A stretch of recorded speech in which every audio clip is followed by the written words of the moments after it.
Month of July na, tag-ulan. Naisipan ko nga bumisita sa Kubo. Ang sarap kasi magkape dito. Kasama ko nga pala si Ate Rochelle at si Deston. Nang natanaw nga kami ng pinsan ko, niyaya kami dito sa kanyang mga pananim. Wow! Hala, lalaki! Pwede pa ba to? Ang laki na Magulang na. Ang wari ko ngayon magulang na. Nung pinutol ko nga yung duloy, pwede pa. Nandiyan lang palang malaki yung okra. Ingat nga kami sa pagpitas ng mga okra dahil sobrang kate. Malalaki talaga. Mahahaba ba to? Ang sabi nga dyan ng pinsan ko, talagang mahaba ang variant ng kanyang okra. At dito nga na-enjoy kami sa pagpitas ng mga gulay. Salamat pala sa pinsan ko, may pangrikado na sa pangsigang. Halos kompleto rikado na dahil meron din siyang siling panigang.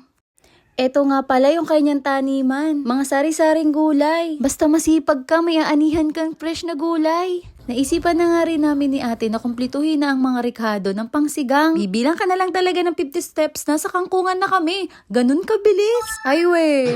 At sa mga oras na ito ngayon natatanaw na namin ng unti-unti yung kangkong. Medyo kinakabahan nga rin ako dahil masukal. Baka kasi may ahas. Huwag kayong mag-alala dahil nakabota naman ako dyan. Tingnan nyo naman guys, ang fresh at ang gaganda ng dahon. Dali-dali na nga rin kami namitas dahil paulan na. Ang sarap talaga mag-harvest ng mga gulay. At ayan, puno na ang aking planggana. Umapatak na nga rin ang ulan kaya uwian na.